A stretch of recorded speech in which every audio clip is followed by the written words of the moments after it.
just didn't throw strikes, not all around the place. This is one of those days you really, I mean, they're going to happen every year, but it's just not fun. It's just one of those days where you really don't have much.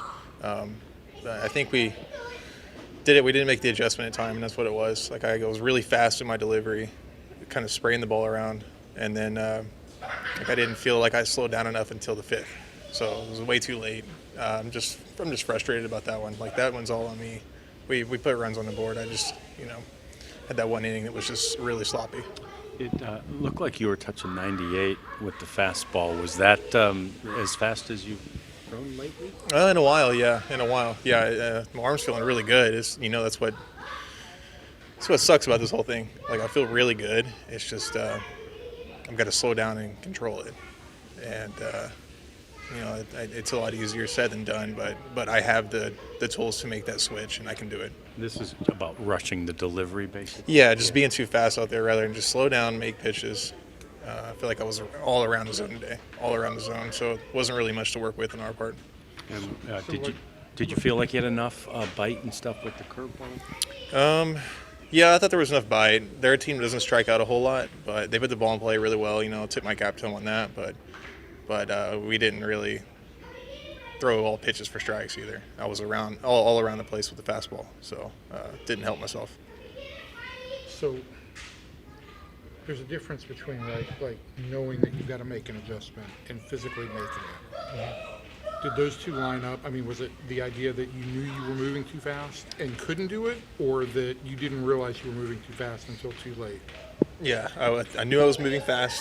I tried to slow down.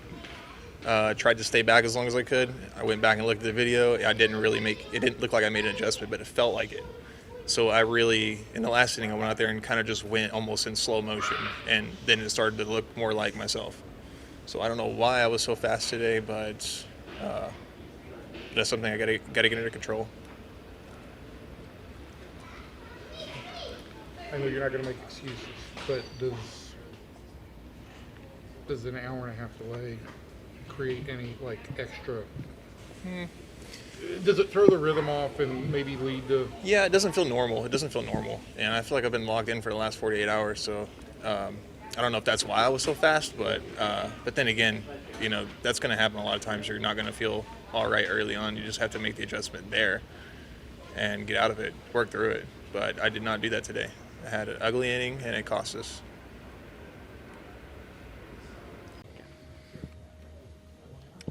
He told us that you promised him a steak, so you got to take him out to dinner, right? Oh, yeah, no doubt. No doubt. I asked him if he wanted a Wagyu steak or whatever, so I'm going to get him whatever he wants. Yeah. For sure. Yeah, he obviously energized the entire team with stuff like that some, doesn't he? Oh, absolutely. How can you not get energized by that, I mean, the way he just runs balls down and just makes such good plays. I mean, it's so hard to not acknowledge that, and the diving catches he made today twice for me was huge, though, because that's Jose is a really good hitter, and in general, that's a really good lineup as well.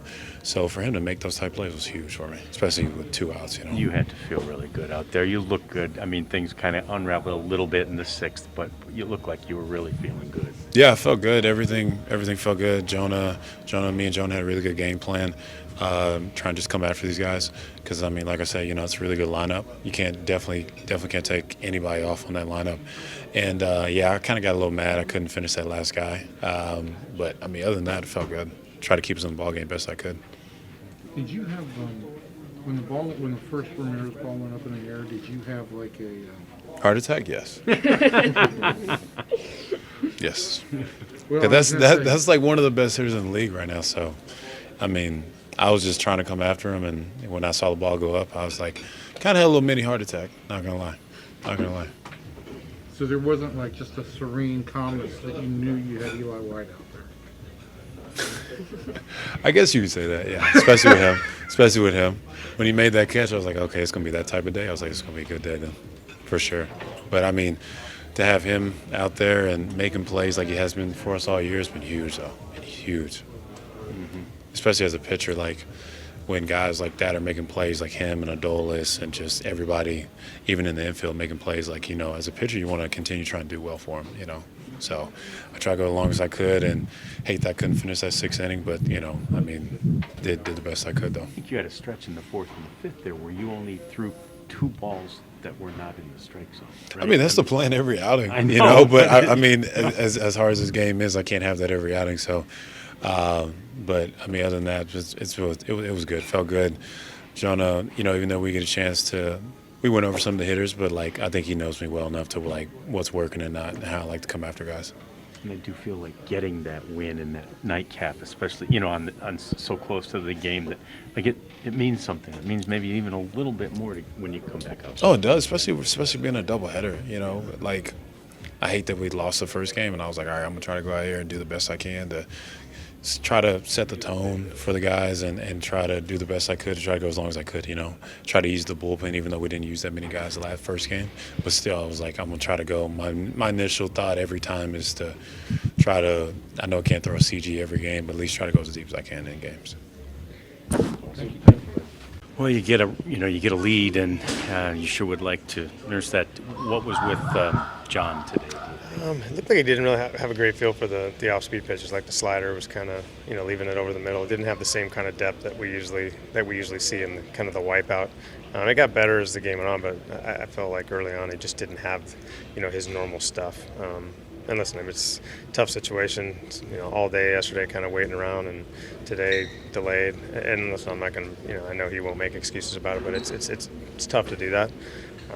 But at the end of the day, you got to go out and try to get it done. But we had chances.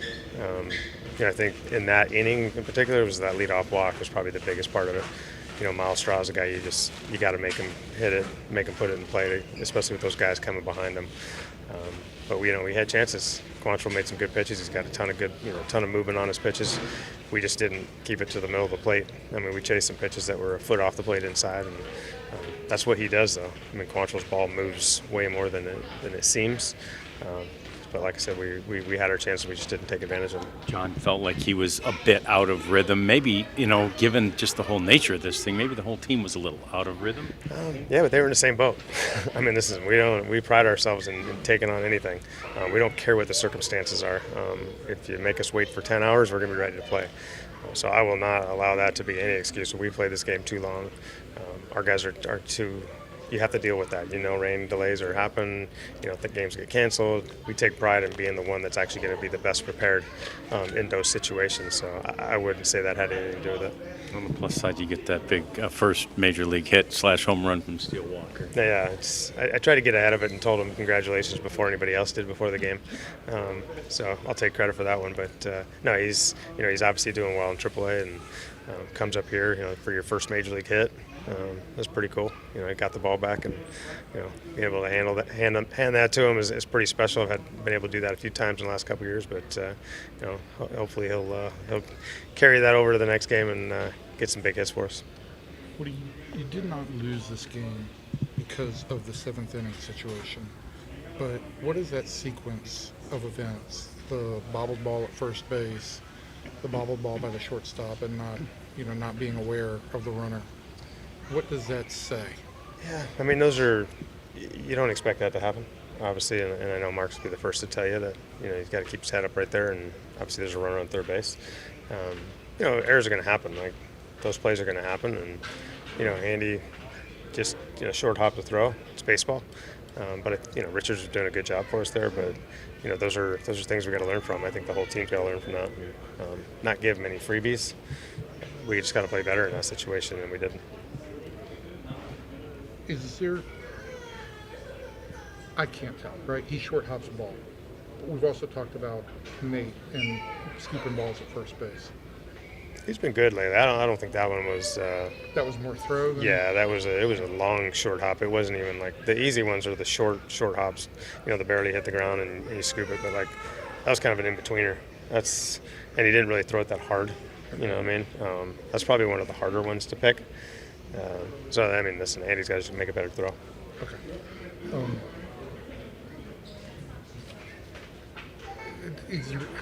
Like just the body language for me on the bobble and not realizing that the runner was going. Is there anything that I don't want to say concerns you, but that's just you expect, I think, whole different level of awareness for him. Yeah, and I think he'll be the first to tell you that. I don't think it's, I don't think it's. He's been playing the game long enough to know that. I think right away he realized, that's a mistake that you can typically control. You just got to be aware of that and say, there's a runner at third base. I got to go pick the ball up as quick as possible. He'll be the first to tell you that. He should have done that. That's a nice bounce back win in the nightcap. Yeah, I mean, I told joking about it, like, if you're going to win one out of the two, you might as well win the second one. So that way you got a little momentum going into tomorrow. But, yeah, I mean, the first game I felt like we had our chances, just didn't cash in. And I thought we did a really good job, obviously scoring first and getting the lead. And Taylor pitched well today. I thought he did a phenomenal job for us. And overall, just a good second game for sure. Yeah, to get those 5 on the board so quickly, I mean, it really helps it create momentum, but also it just seemed like there was some aggressiveness there. Yeah, and I think that's everybody plays their best when you get ahead in the game, and we had some homers, and to see Marcus it's a hell of a day. 7 hits, 3 homers, pretty special day for him to kind of break out. He's been swinging the bat obviously well lately, but that was a pretty amazing day for him. It's kind of amazing to know, he kept saying it, you kept saying it. It's going to come around. Yeah. Come around. And this is what it looks like. No doubt, and we've had good conversations about it. And when he's feeling good, he's not a big mechanics guy, and it's more like feel. And when he feels good, you can see, man, he can turn around a speeding bullet. Honestly, there's not a pitch that he can't hit, fast enough. I think he proved that against Ghost. Ghost throws 100 miles an hour, and he just, looked pretty easy coming off his bat. But when we got him going, and we get Corey going, we get Marcus or Garver going, we get all those guys ahead of the rest of our lineup. Man, it'll be fun to watch. And then Eli White, speaking of fun to watch. God. Oh my gosh! I mean, he was catch of the week last week. He's No probably going to win doubt. it again. I This mean, week. that's one of the better games I've ever seen a center fielder have defensively. Porter Ramirez, I asked Eli after the game, I said, hey, or during the game, I said, send a ball over and see if he'll sign it for you, because I don't think he's going to. I don't think he's going to be your friend. Ball to right center. I mean, that's one of the best catches I've ever seen. I thought the homer with Rob was a good one. That ball was completely behind him, full layout, almost into the wall. And then he robs him in left center. And the thing is, he's playing shallow on those balls. He's not playing deep. So for him to do that is pretty spectacular. Took a bunch of hits away, and line drives up the middle, out, and then the last ball to center field. So he basically made every single play a center fielder can make today. Yeah, that last one, normally we'd be freaking out about, but we're like, oh yeah, that's Yeah, just what Eli does. We were all saying in the dugout, good luck. As soon as the ball is hit up in the air, he'll catch it. Even though he got turned around a little bit at the end, it doesn't matter. It's going in his glove. With Marcus, I know you just said he's more of a feel guy, but I mean, truly, did something change from August through mid-May? From then mid-May to now. I think obviously he'd probably be a better guy to ask. This guy, he's always had success. He's got off to slow starts in the past. When he finds it, you can tell. You can tell there's like something there that just, and listen, I know it from watching pitchers pitch over the years, throughout professional baseball and hitters. There's just a little bit more conviction in everything that they do. And with Marcus there, it's like there's complete trust, in those swings that I saw today. And that, had come and gone a little bit over the last 2 weeks maybe. Early on, I didn't see it as much. Probably was feeling a lot of pressure, obviously, being here. Just feeling the weight of the world a little bit, with the contract and everything. But shoot, today that was full go with no fear of letting that swing go. And when he's like that, that's the guy I remember not wanting to see come to the bat. When he's on the opposing team, and that's a good sign, obviously, moving forward. I don't want to be too analytical, but for most of the season, some of the advanced statistics haven't really favored him. Today, every hit was like 97 off the bat or more. I mean, what is that? Just just putting good swings on the balls, or like I said, I think the feel part of it, like when you feel right, you feel free to just let it go. When you don't feel right and you're not quite sure, there's some uncertainty there, and you see, that happen with a lot of good hitters. Like really good hitters over the years, they're struggling a little bit. You just don't see the same kind of bat speed. It's just a little bit slower, a little bit tighter. But once you see those things kind of click and everything kind of syncs up, that's what you see. And it's like there's zero fear in letting that swing go, and it's full conviction throughout the swing. Same thing on the pitching side. when you see a guy feel good with his mechanics, if he's not sure, you see him kind of like a little bit hesitant to let the ball go. So it's fun to watch, man. When you get a guy with that kind of talent, to swing the bat the way he did today was pretty impressive.